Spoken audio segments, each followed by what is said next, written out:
Module 3, Podcast, Models and Philosophy. Hi, this is Dr. Davis, and once again we're going to be spending about the next hour or so together looking at curriculum development from the perspective of particular models that are used in developing curriculum. We've talked about the process and in the previous session, and we've looked at some approaches to that process. Now we're going to look at some defined models that are used to develop curriculum, as well as looking at philosophy and its impact on curriculum development. Now, we have already had sessions on educational philosophy in the instructional leadership course. We talked about some philosophies that shape leadership philosophies. We're going to take a look at those not in the same way, but in a more generalized way as they relate to curriculum.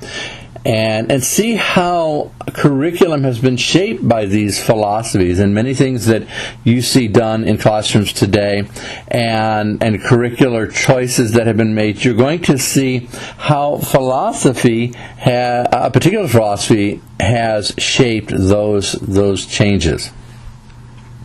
I have identified four guiding questions to our discussion today, and I think they're important to kind of frame the presentation to help us have a better understanding of the topic that we're going to look at. So the first question very basically asks, why do we develop models? In other words, what is the purpose of a model? How does it help us to develop curriculum? The third question that we will answer as a result of this presentation is, how is a deductive model different than an inductive model? And then lastly, how is a linear model different from a nonlinear model? So these are some guiding questions that we will use and answer as we go through this presentation today. So to answer the first guiding question, why do we use models? Simply, models help us to be more efficient and more productive when it comes to defining the curriculum of a school or a school district. So think of this example. You see a man on this slide, and it looks like he is testing an element on a hot water heater. You see, I have been right where that man is recently. My hot water heater at my home was giving me some problems. And so I began to look on the internet about what can be done, what really was the cause of some of the symptoms that I was seeing in my house. And while I shouldn't be amazed at what one can find on the internet, it was still amazing to me to find these step-by-step procedures for replacing elements, replacing thermostats on a household hot water heater. And one of the things I noticed in relation to our discussion today is that the process is very sequential to replace an element and a thermostat on a hot water heater. You could almost make the argument that the process that's outlined, and there were many videos, by the way, that I looked at, and many how to fix it websites that I went to. And basically, the approach was the same, starting with step 1 and ending with step 6, step 10, however many.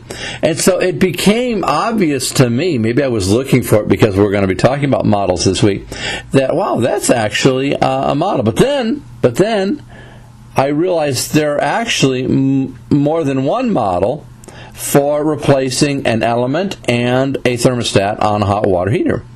And so I've given you a couple examples. There's the drain the tank model, which involves hooking up a hose to the little spout on the bottom or spigot on the bottom of the hot water tank, draining all the water out of the tank, and then pulling the thermostats off and putting a new one on, and pulling the element out and putting a new one in. There's the full tank model, which basically doesn't remove the water, and you just pull that element out quickly and put the new one back in, and you'll have some seepage from water, but you've got a towel there to catch any excess water that comes out. But whichever model you use, they do have one thing in common. And that is that the very first step involves making sure that the power is turned off to the hot water heater because of the possibility for electric shock. And then, of course, they differ maybe in if you're going to take the thermostat off first and then put a new thermostat on.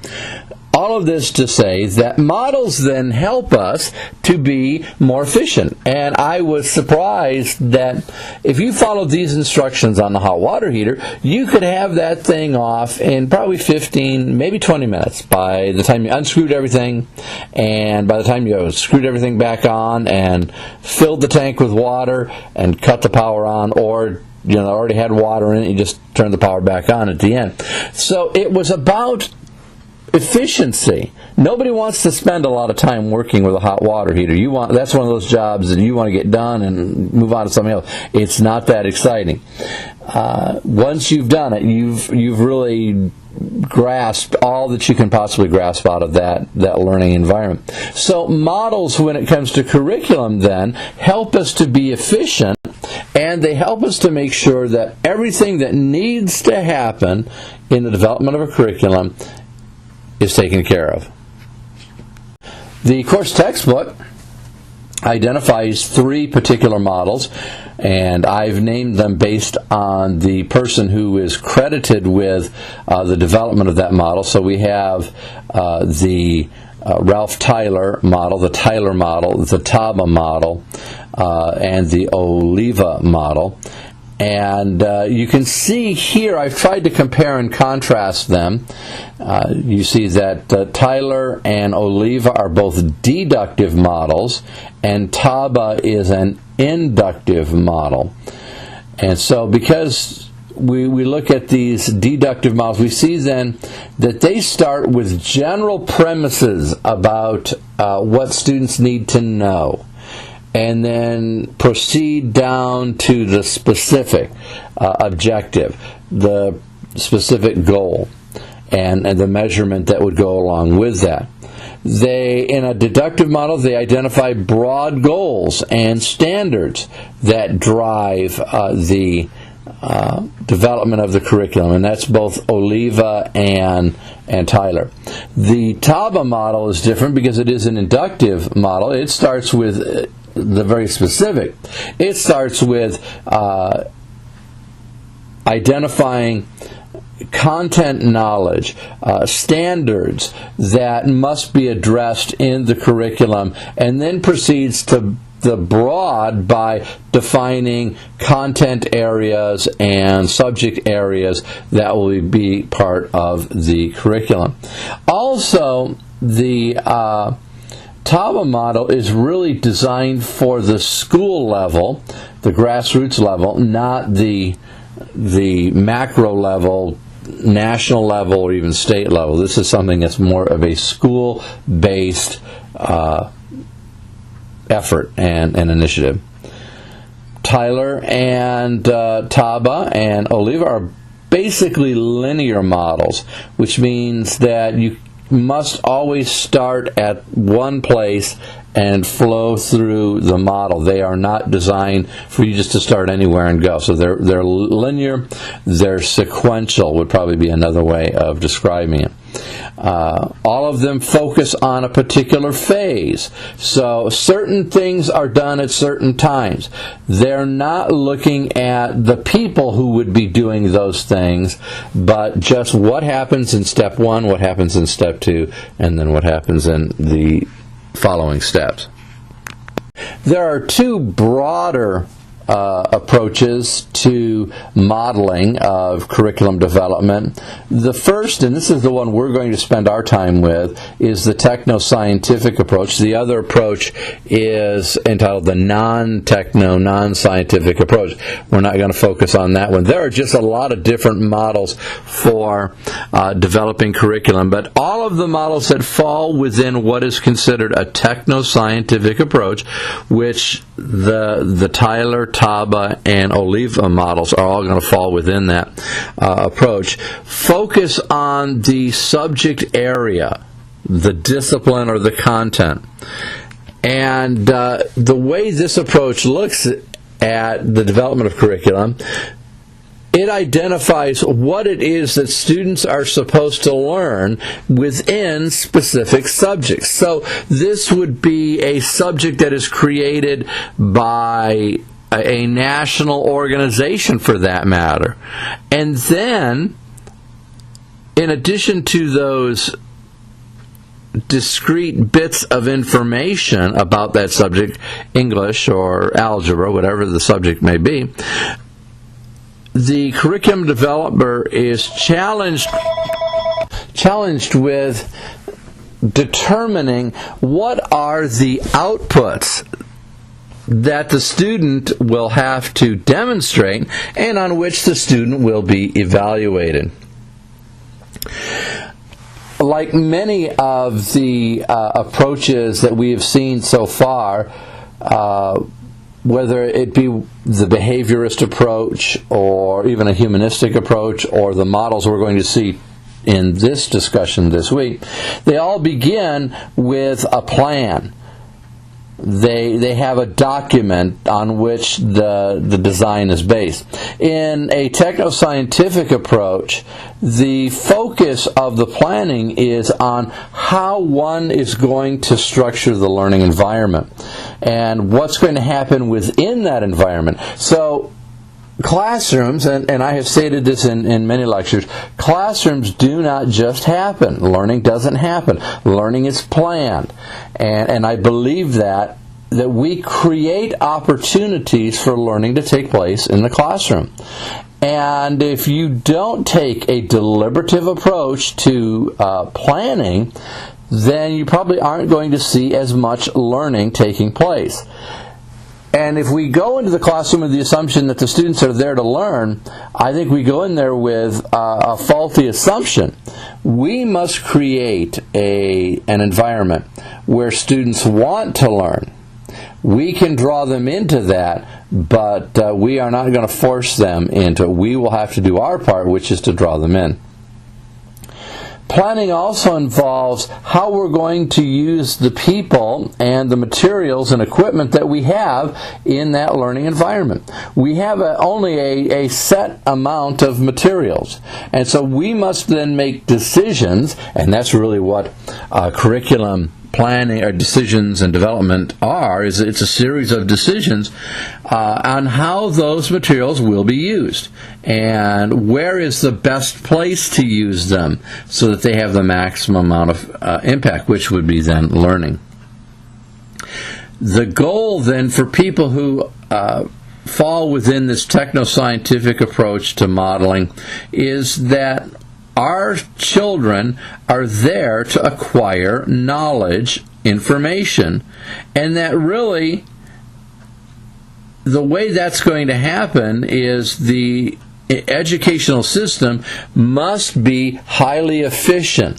So it is a managerial type idea where we take the resources we have and put them to use within the classroom so that the more efficient we can make it, the greater the learning will be within the classroom, and then the more knowledge the students will acquire. Do you see how those are related?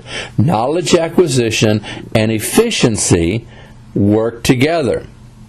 If we're not as efficient, then we're probably not going to see the same level of knowledge acquisition. So this approach has several other models within, and I'm going to give you some examples of these models so that you can see them and get a better understanding of how they're used to define curriculum development. Well, Tyler and Oliva and Taba are really scientific, techno-scientific models. Another one would be the Bobbitt model. And I have a picture here of a railroad track. And to Bobbitt, and really to William Charters, who has a very similar outlook on curriculum development. They see curriculum development much like a builder of a railroad would see it.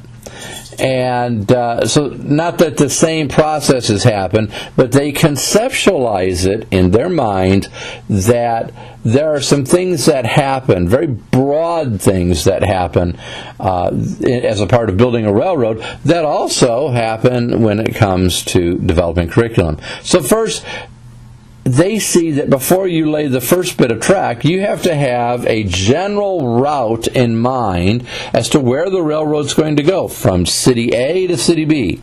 And you have basically a general idea of where the tracks are going to go, where the railroad stations are going to be, how you're going to have to change the grade of the land, where you're probably going to have to build bridges and trestles.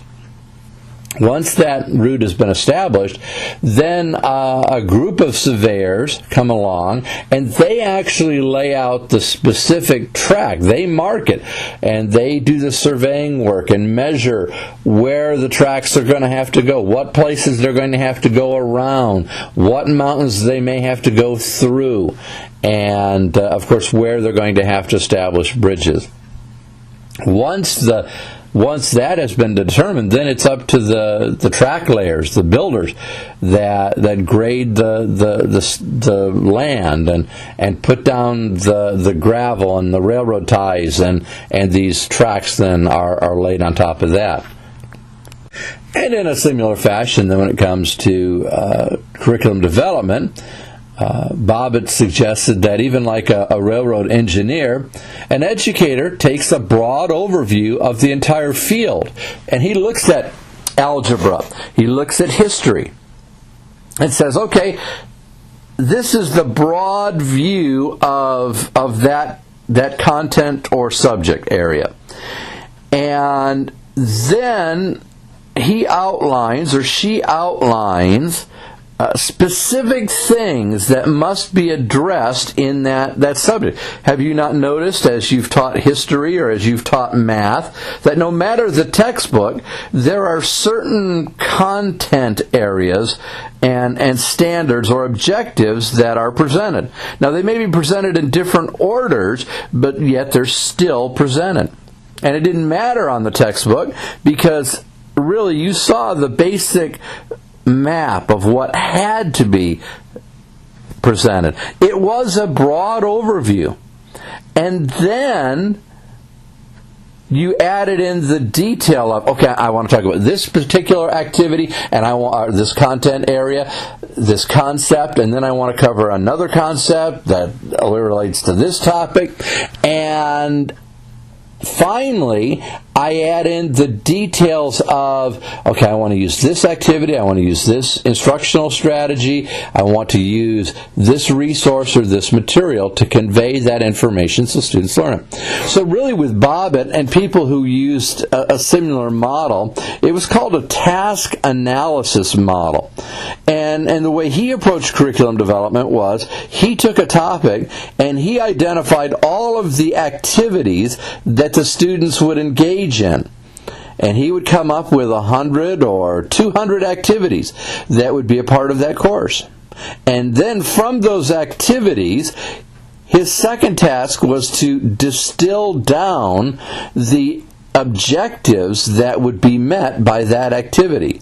It's somewhat of a backward design, which we're going to talk about next, in that he started out with what I want to do in the class, what the students need to participate in order to learn the content, and then once I've identified those things, then I can address the objectives. Instead of addressing objectives first, these are the things I want to do, and then I'm going to find activities that fit with those objectives.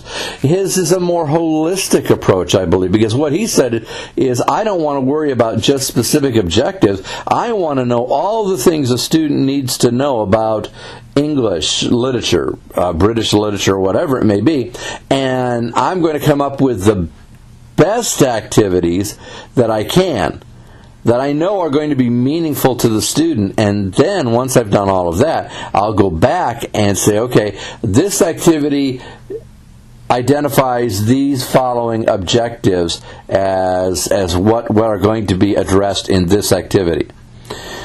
So then, to summarize the Bobbitt model, is that when we develop curriculum, we are engaging in a process that ultimately is going to yield a meaningful program of study. And when we approach it from a task analysis, activity analysis, we will come up with a more meaningful program.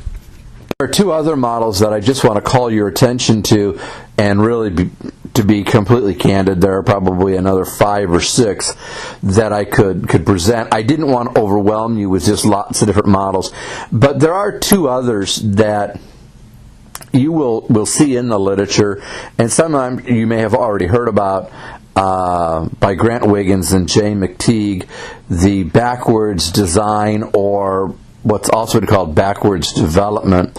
Those two gentlemen are advocates for backwards design, and it is really a related form of task analysis, which would be similar to Bobbitt's focus. Basically, using Grant Wiggins' term, you begin with the end in mind. What is it that you want students to be able to do? You are deciding at the beginning with what is the outcome of the learning going to be? How will they demonstrate mastery of curriculum materials?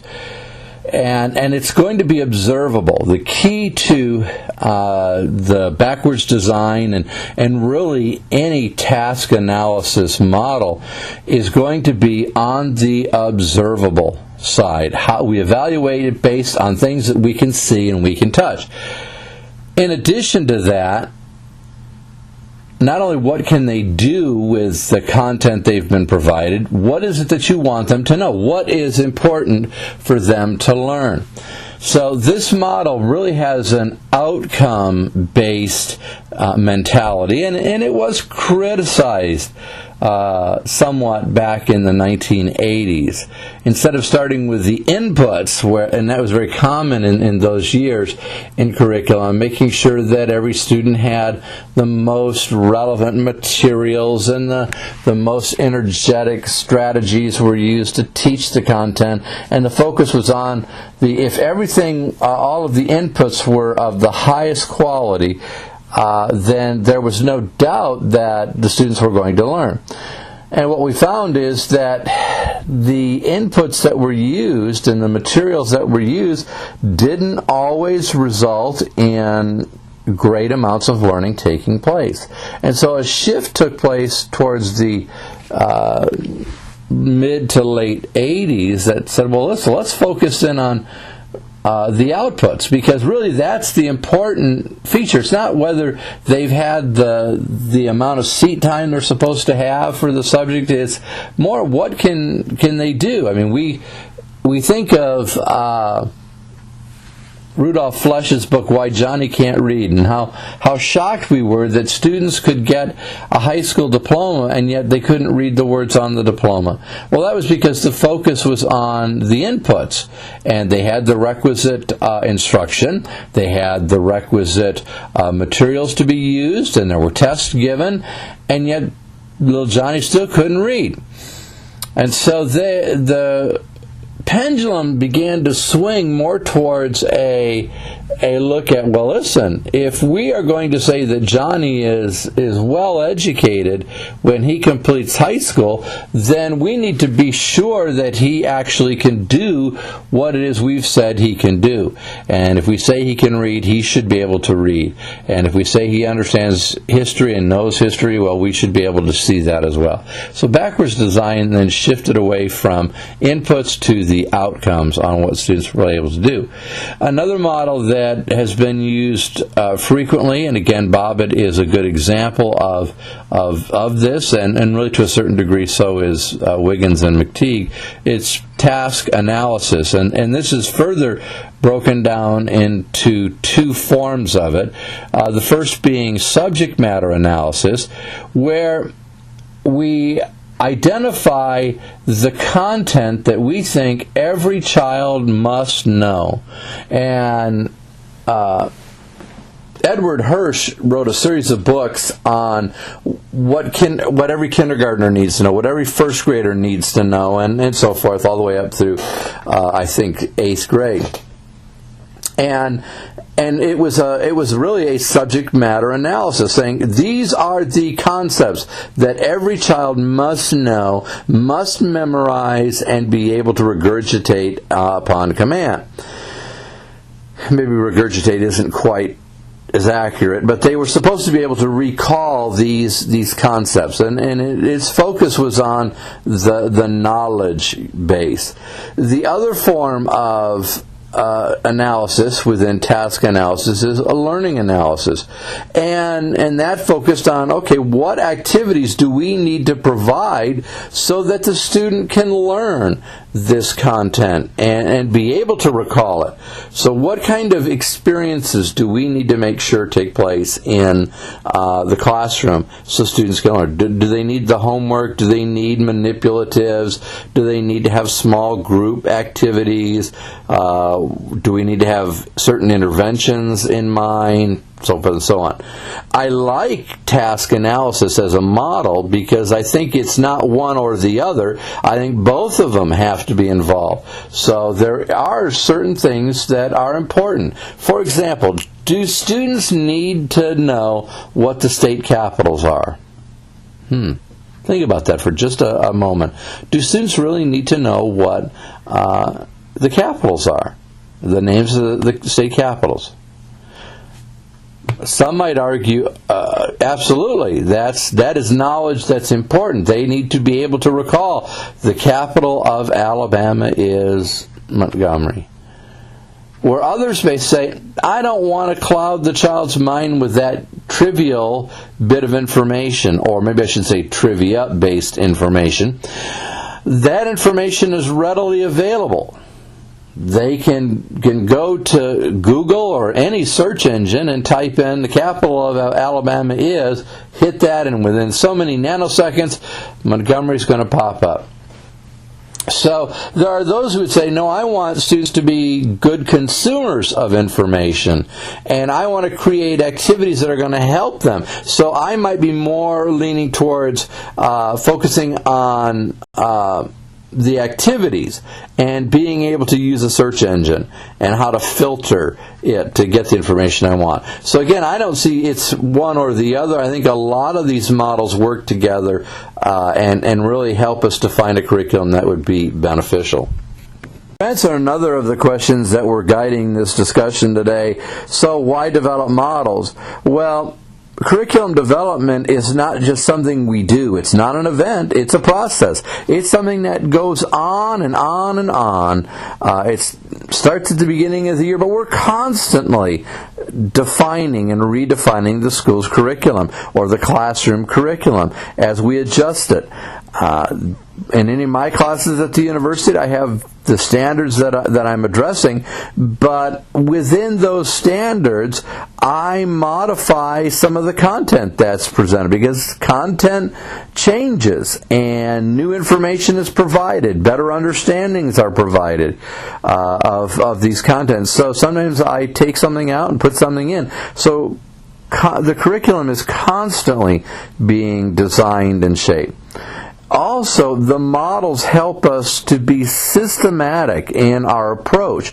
In other words, this process of defining curriculum is a broad process. It is a big task to define the curriculum for a school and a school district. And it's very easy for us to forget something. And so having a model forces us to make sure all of the bases are covered and that we've addressed everything that needs to be addressed in order to produce a product that is beneficial to our students. Well, let's take a look at the three models provided in the course textbook, and we'll begin with Tyler's model. And the first step involves identifying needs. He does a needs assessment. You have done needs assessments already and have been able to align them to your school's mission. And the Tyler model does the same thing. It starts out with what are the needs that the learner has? What does the learner need to have in order to be successful in life? And then secondly, we have to consider society's needs. What does society need from its schools? What do the graduates of a high school education need to be able to do in order to be productive citizens? And then finally, we have to look at the demands of the content. Certainly the subject matter specialists look at the subject and say, no, this has got to be taught because this is important to having a well-rounded education. And you'll hear that term a lot. It's well-rounded. And so all of those first steps involve identifying needs, and there may be other groups of people that have to be considered as well. But certainly we need to know what it is the learner needs, as well as society and what it needs from its schools, and then also what demands the subject may have that have to be addressed as well. And all of these needs then become generalized objectives.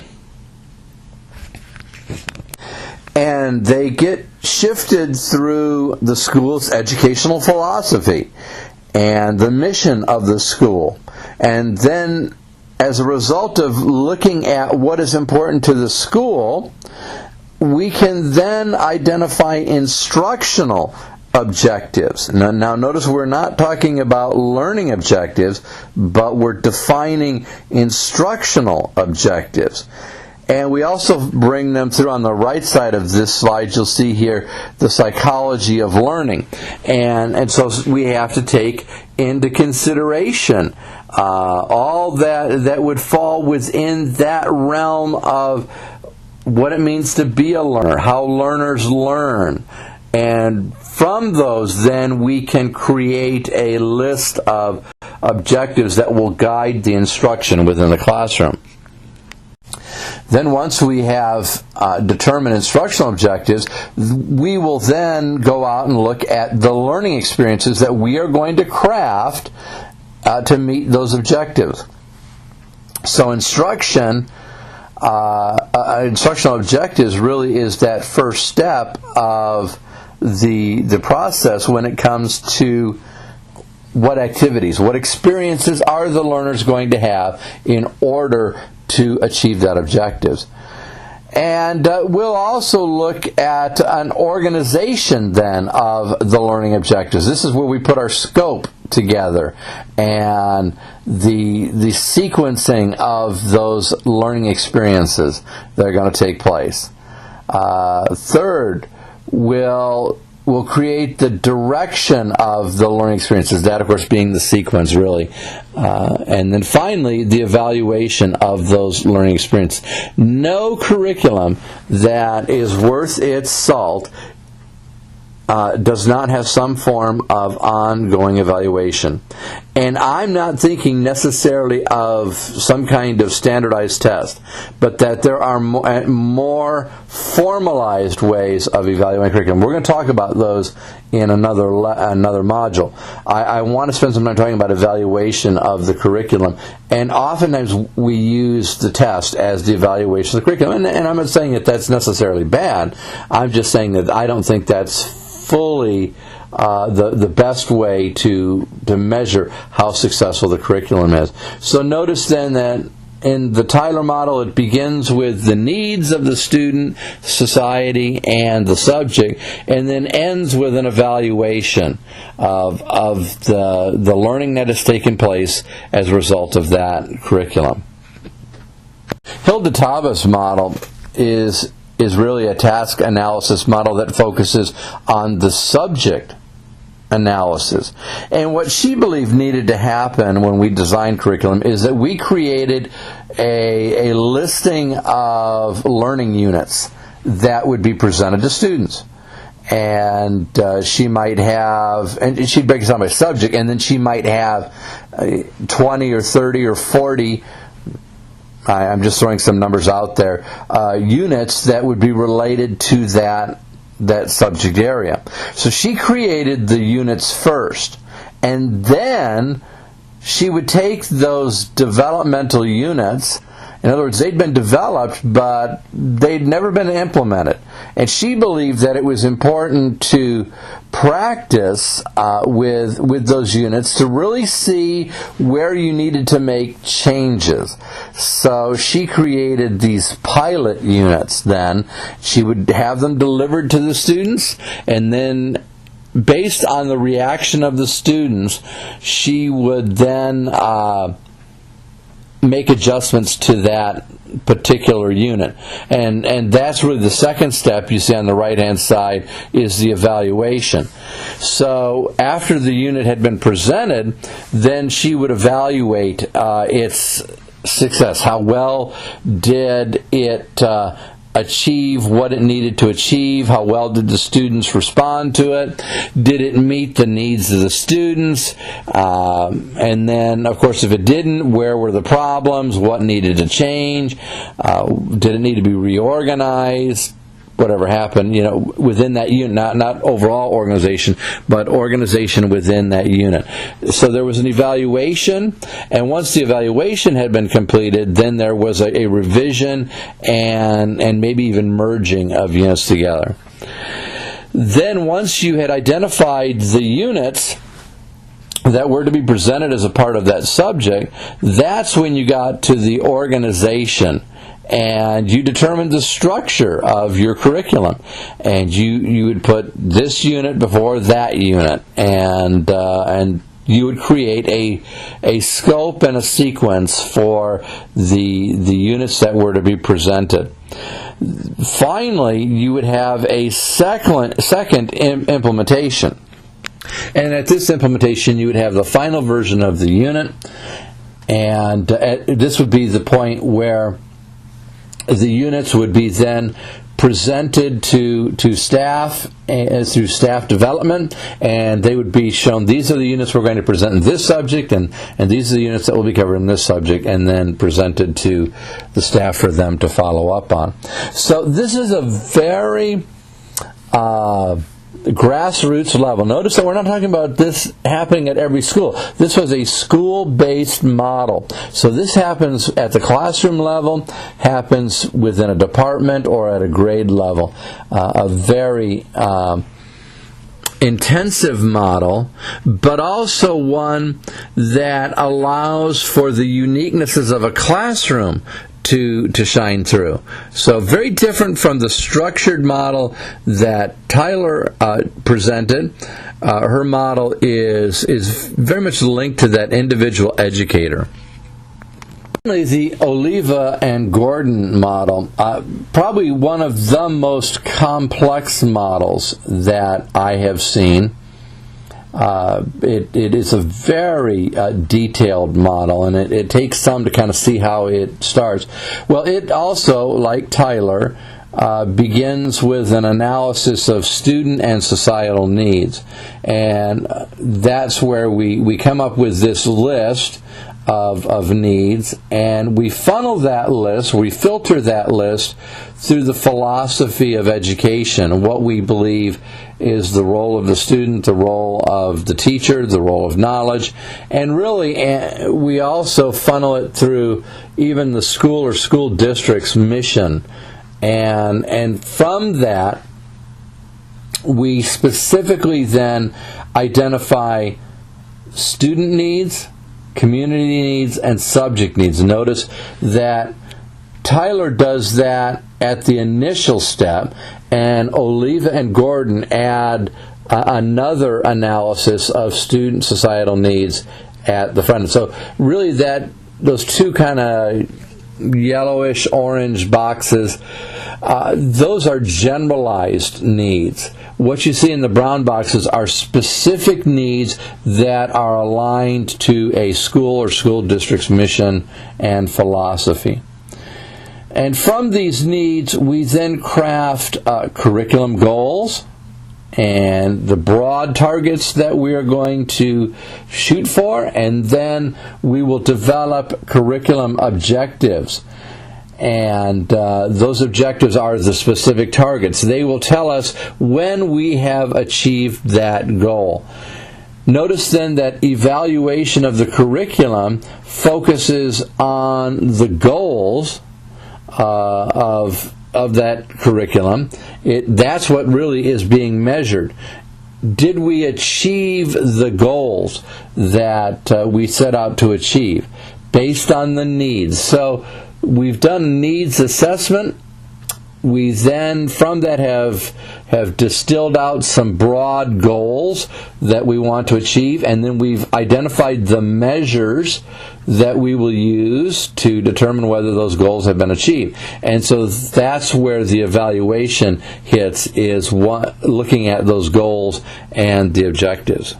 Notice then here on this 13th slide that Oliva and Gordon take an extra step here, and they define the curriculum development part of the process and then separate out the instructional process.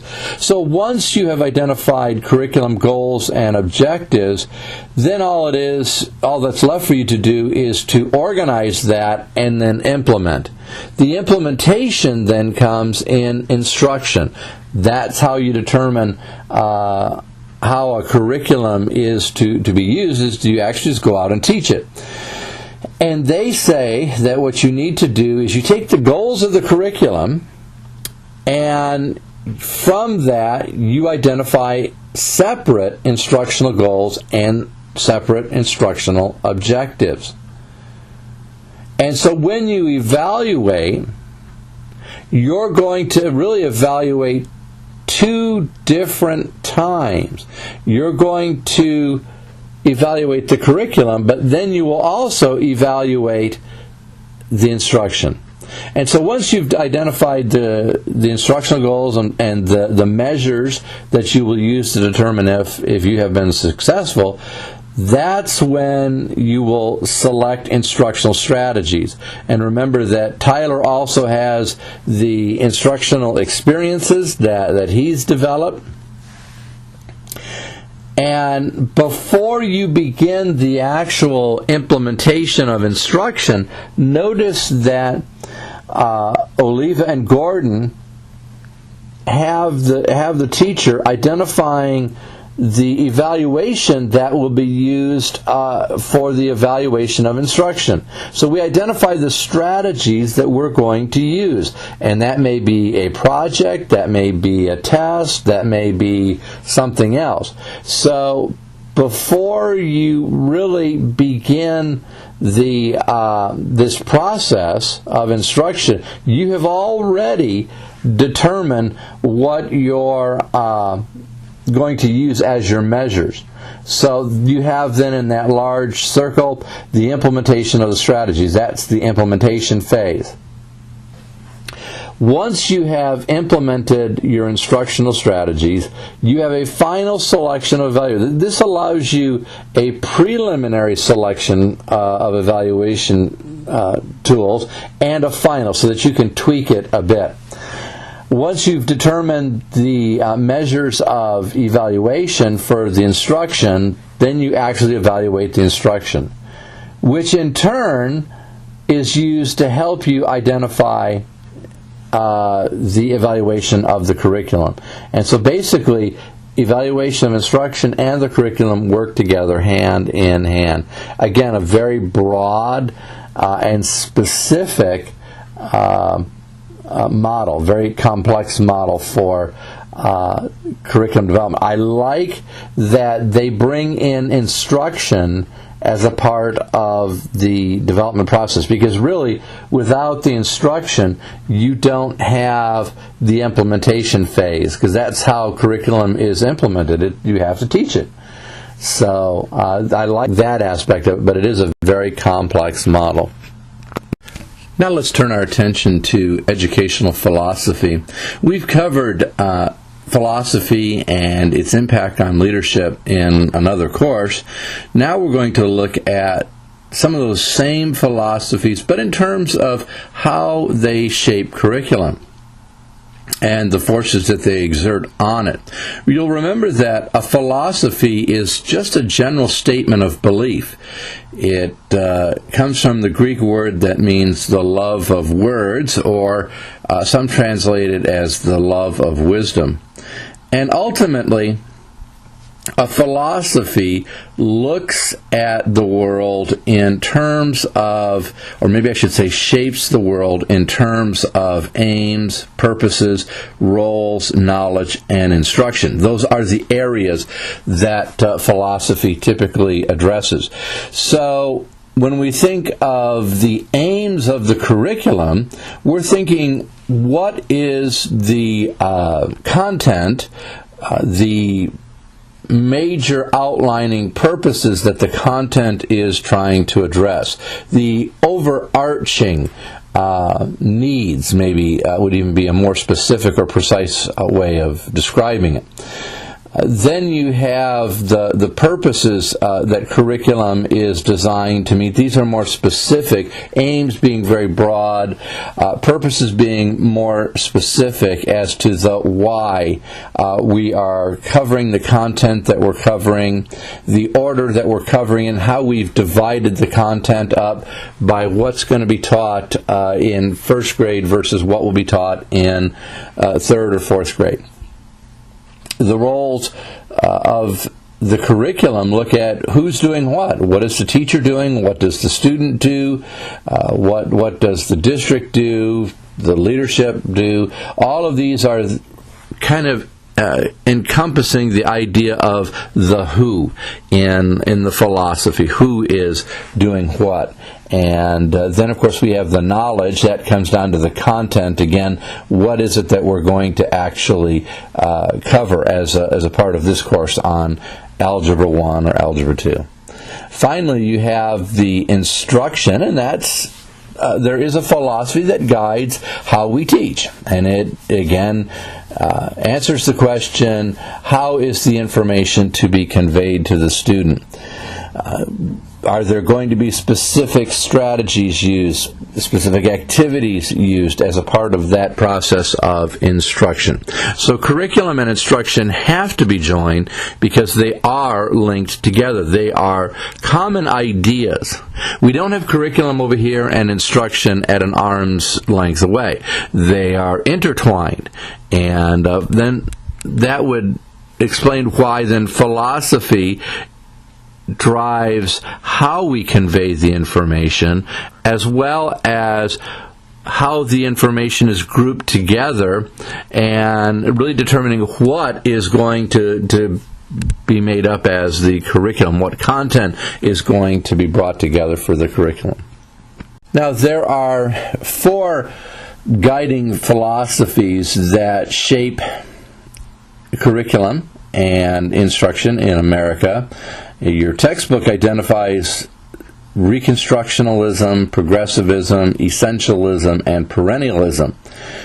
Then I asked the question, well, what about other philosophies such as idealism, realism, pragmatism, and existentialism? Those are philosophies as well, and don't they exert some pressure on curriculum? Well, they do, and we are going to talk about those other philosophies at the end of the session that we have together this week.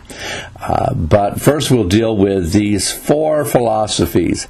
I asked the question, where does the Summerhill School fit within this philosophical framework?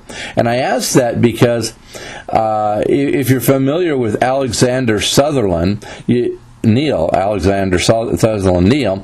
he was a very interesting educator, and he had a curriculum for his school. He started a school in England back in the 40s and 50s.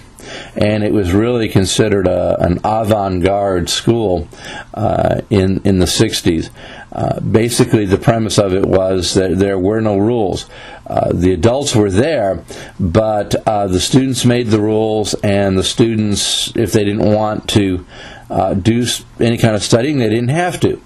It was almost a commune in that it was self-governed, and it was the members of the group that did that. Well, you'll find that he is somewhere on the existentialistic side of the philosophical pendulum, because he really doesn't fit within any of the other recognized philosophies. He pretty much allows the students to define themselves rather than adults doing it. And if you get a chance, you might want to Google the Summerhill School or A.S. Neal, and you find that he has a very different take on what education should be. His daughter, I think, is still running the school. It's in existence today. It's a boarding school in Great Britain. And several members of Parliament went through that school and got a very good education. I mean, there were classes and all. So his perspective on curriculum is unique, and certainly I think it would be more existentialistic than any of the others. But he is certainly also an example of how curriculum can be framed to meet the needs of the students. His point if you watch his interview, and you can find it online at a number of different places, he talked about how that there were no organized classes per se. Students were pretty much free to do whatever they wanted in the classroom, kind of like even a Montessori approach to curriculum. But what he found was, as students were getting close to the national exam dates, they would meet with their teachers to go over content that was on that national exam, because of course they wanted to pass the exam so they could get into the college or university of their choice. So even though he didn't have a prescribed curriculum, it seemed as though the national standards became kind of a force shaping the curriculum that he did end up developing, because the need of passing the exam in order to get into college kind of framed that curriculum that he followed. But anyway, I just put him out there as an example of how some people have approached curriculum, how they approach instruction, and how it can be very different than other schools, public and or private. Reconstructionalism is a philosophy very similar to pragmatism, in that they see the purpose of curriculum not as a vehicle to transmit culture from one generation to the next, or to preserve knowledge, or even to define what knowledge is important for children to know. They see the curriculum as a device designed to reshape the culture. Now, that is a very broad idea, because you would ask the question, well, reshape it into what? Or why does it need to be reshaped? Well, certainly we could answer that by saying, well, culture needs to change from time to time to meet the demands of a new era. So curriculum then is the tool of choice to see that culture continually changes, to see to it that culture is continuously current. They see, in addition to that work of not transmitting culture, they also see that education in general, schooling in general, is designed to fix the problems, that society has and that we find in politics. So it's all about problem solutions, and that's very closely akin to the pragmatic approach that John Dewey takes in his own philosophy of education.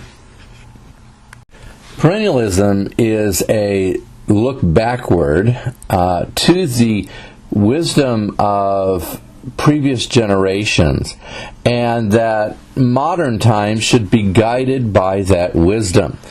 The perennialists believe that there is a set of knowledge that must be transmitted from generation to generation. They believe that truth, unlike the progressives and others, is absolute, that there is a knowable truth out there, and that this truth does not change. And so it's absolute in the frame of mind that it is universal. It applies to everyone. There's not a truth for one country as opposed to a truth for another. And that this truth is unchanging from generation to generation, which is why it must be communicated within the schools to that next generation. There are also two types of perennialists: those that have a more of a Christian mindset. Someone like that would be like St. Thomas Aquinas, who believed in a set of biblical truth that applies to all people. And then there are like Robert Maynard Hutchins, who was a secular perennialist. As you look at perennialism, they believe that the core subjects that help us to know truth are the subjects that we need to focus on. So they believe that languages is an important study because it helps us to convey that truth, as well as literature, to be able to read the great truths of history. Grammar and logic also being important, as well as the general academic curriculum. The goal of education to the perennialists is to help them think, and they want you to think and discipline the mind so that it can understand these great truths and then pass them on to other people and other generations. Essentialism is similar to perennialism in that it also strives to transmit this culture from generation to generation. Content should be presented in a very logical and sequential manner, that those core subjects of reading, writing, and arithmetic are vital. That's what should serve as the basis of the curriculum. It is really opposed to progressivism, or it would be the opposite of progressivism, in that it is a traditional view of schools. The teacher is the sage on the stage. He or she is the expert. And the goal then of an essentialist curriculum is on cognitive or intellectual development. We want to develop the brain. We want to develop the students' thinking and really critical thinking processes. This is not a child-centered curriculum. It is a subject-centered curriculum, and therefore the child is to conform to what the curriculum expects. Therefore, the learner is very, very passive in an essentialist classroom. Basically, the child is told what he or she needs to know. It is a dominant view of education wherever it's been applied, and it has had some success throughout the United States. And essentially what we want to see happen in an essentialist curriculum is that content is mastered when we can recall it as needed. So it's that recall of what we've learned. And if you can't recall it, then you haven't mastered it. Essentialism, very dominant philosophy in the United States during the 1930s and 40s, and maybe even up to the 1950s. Progressivism, on the other hand, is more student-focused, and the interests and needs of the student drive the instruction as well as driving the curriculum. And so the learner takes the center stage, where the teacher is not the expert as much as he or she is an active participant with the learner and facilitates the learning process. They believe that progressivism encourages that focus on the freedom of the child in really taking charge of their own learning and deciding what they need to learn and how they need to learn it. They believe that what we need to do is create an environment that is relaxed, where learning can happen instead of forcing learning to take place, as they would argue the essentialists do. They believe it should be a very relaxed environment, fun, where the child can explore on her own. And then ultimately, the child then takes charge of the learning, and they become self-actualized by that process. To the progressive, the education of a child is a process, not a product, and that it doesn't end with graduating from high school, but that they believe that education is something that should go on throughout one's life, becoming a lifelong learner. People like William H. Kilpatrick and John Dewey and John Childs, as well as Boyd Bode, also were of a progressive mindset. Even Jean-Jacques Rousseau was also a progressive in his view of how it is appropriate to educate a child, and focusing on the child is the really hallmark of a progressive education, meeting their needs. Then what happens is learning becomes individualized, which is really what the progressives want to see happen. Some of the other philosophies that also impact curriculum development, you can see on this slide here, where we have idealism and realism. Plato, the student of Socrates, is probably credited the most with the development of idealism. It was his belief that there is this perfect world of ideas out there, and that the world in which we live is just a shadow of that perfect world. So the things that we see here around us are illusions. They're very poor copies of that ideal world. And we are trying to make our way back to that ideal world. As a matter of fact, Plato was the one that believed that that's where we actually came from. And it was the stress of birth that caused us to forget our life in that ideal world. But as we apply idealism to education, it is probably one of the oldest philosophies, but the focus of it is all on truth. And again, the perfect world of ideas is truth, and that's what we're trying to obtain. That's what we're trying to achieve, is to understand that truth.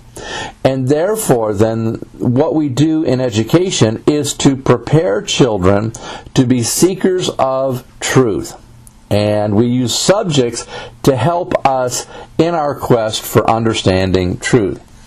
According to Plato and others who are idealists, they believe that truth is something that we can know. And where Socrates really didn't believe it was something that we could know, it was something we strived to know, Plato took a different view of this and said, no, it's actually something we can know, and we can do it through inquiry if we approach it logically. Even through intuition can help us discern what is true, or through religious revelation. Basically, what we want to do in in an idealist classroom is to recall these ideas. We want students to remember these perfect ideas that are out there. And when they're able to do that, then we say that they have learned. There really are no physical examples of idealist classrooms out there in any of the American public schools or even those in Europe. We see a little bit of idealism in the formation of curriculum when we focus on these key ideas in the subject area. Those would probably be the closest ways of looking at idealism's impact on the curriculum. Realism, on the other hand, which was developed by one of Plato's students by the name of Aristotle, says, no, there isn't this perfect world of ideas out there, and that what we see around us is just an illusion. He said there is a real world, and really learning begins with concrete objects and ends with abstract thought or abstract theories or concepts. So we can make hypotheses about things based on observing the world around us. And really the world is important to us because really the world is the school in which we live. And we use our senses and our logic or our reason to make predictions about the world and how the world works. To Aristotle, the natural laws that surround us, gravity, is really the source of everything, and we learn by observing those laws in action. And ultimately, then, the goal of any education is to stimulate the learner's thinking. And to Aristotle, observation was an important skill, and he believed that we need to encourage students to become better observers of the world around them. And they can learn by just observing that world around them. To both philosophies, idealism and realism, curriculum is organized into discrete subjects. So the focus on when we looked at task analysis in previous slides, the focus on subject matter analysis would be critical to both idealism and realism. Arithmetic, writing, and reading would be basic to education, because if you can't write, you can't communicate your ideas. If you cannot read, you cannot understand the ideas of other people. And so science, math being very important to a realistic curriculum, the humanities and the appreciation for the beauty of ideas is going to be more important to the idealist. And finally, two other philosophies that have had an impact on education. We've got pragmatism and existentialism. John Dewey is most often credited with the formation of pragmatism. It is the only U.S. developed philosophy. The other philosophies that we've talked about so far are from Europe and were developed there, but pragmatism is wholeheartedly an American philosophy and advocated for by John Dewey. It's also known as experimentalism. In other words, we learn by doing and touching and sensing. But in addition to that, we learn by solving problems. And so for John Dewey, he provided a project-based approach to learning that was problem-based. And they were given challenges to solve. And it wasn't the answer that was so important to John Dewey and those who advocate pragmatism, as much as the methods that were used to solve the problem. How did you go about solving the problem? The primary work of the teacher then is to focus on developing critical thinking skills. Students need to be able to think critically and logically, rationally, so that they can solve the problem that is before them.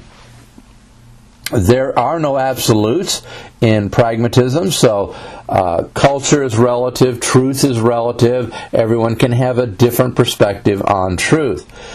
And because of that, then learning becomes an exploration, more so than an explanation, which is why I said it wasn't so much did you get the right answer, but how did you get that answer? What was the logic behind how you achieved the answer you achieved?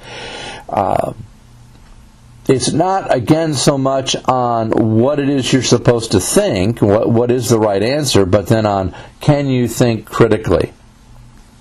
And also along with this is that, and this would probably go along lines with the Reconstructionism, that the purpose of education is about change, changing the individual so that we can change society, we can solve problems, changing politics, and really improving the human condition.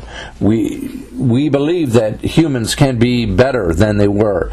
Just as progressives believe that, pragmatists also believe that the human condition can be improved, and that really needs to be a fundamental work of schools.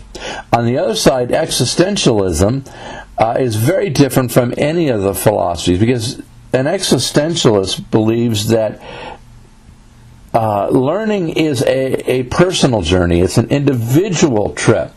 And the goal is to discover who we are, not who people say we are, and not having someone project on you what you're supposed to be and who you're supposed to be, but it's mainly about you defining who you are as a person and who you will be. So individualism, self-fulfillment are key ideas in existentialism. It is a European philosophy. Hegel is a huge proponent of it. And that education then is the mechanism that we use to have this self-inquiry. But the difference is this, that education should not conform us or restrict us. An existentialist doesn't believe in group norms or authority structures. They believe that everyone needs to be free to do what they want and live the way they want. If it's good for me, then that's all that matters. And really, you see a lot of it in the movements of the 1960s and early 70s, the make love, not war, the anti-war movements. A lot of those ideas that are contained in that come from existentialist writers. And those that adopt this philosophy, and I mentioned A.S. Neal he's dead now, was a proponent of an existentialistic type of school. Of course, critics argue that if you're truly an existentialist, you wouldn't even have a school, because your journey would be individual. You wouldn't need to go to school to have this journey. You could do it any way. And you'll remember people saying during the 60s, oh, what happened to so-and-so? Oh, well, he's off going to find himself, find out who he is, and or who she is, for that matter. So existentialism doesn't have a real impact on education as much as some of these other philosophies do. But there are some features of existentialism that kind of poke their heads up in curriculum development when we look at education being an individual discovery, and that I need to make meaning from this content for me. And what is true to me does not necessarily have to be true to you. Again, no absolutes. Yet there are no real-world examples of existentialism, pure existentialism, that is, other than maybe the Summerhill School in Great Britain, which still operates today. These philosophies that we've talked about in this week's module will show up in curriculum development, and each of us who align ourselves with one of the 8 that I've presented in this module, that's going to have an impact on what the curriculum looks like. And we need to understand where we fit on this philosophical continuum, where you have the essentialists and perennialists on the right side of it, and then your progressive pragmatists and existentialists kind of towards the left end of the continuum. Somewhere on that continuum, curriculum gets developed at each school and with each school district. And understanding these philosophies is important to making sure that our curriculum represents what we believe. I mean, because remember, a philosophy is a general statement of belief, and so therefore we want to be sure that it aligns with our individual beliefs as well as the corporate beliefs of the school district. Well, that just gives you a brief overview of the models that are used to develop curriculum, as well as some of the philosophies that also shape curriculum. You have 2 chapters to read, chapters 5 and 6 this week, so hopefully you've had a chance to look at that as well as your discussion posts that are out there. Look forward to talking with you online. Certainly email me again if you have questions. Have a great week.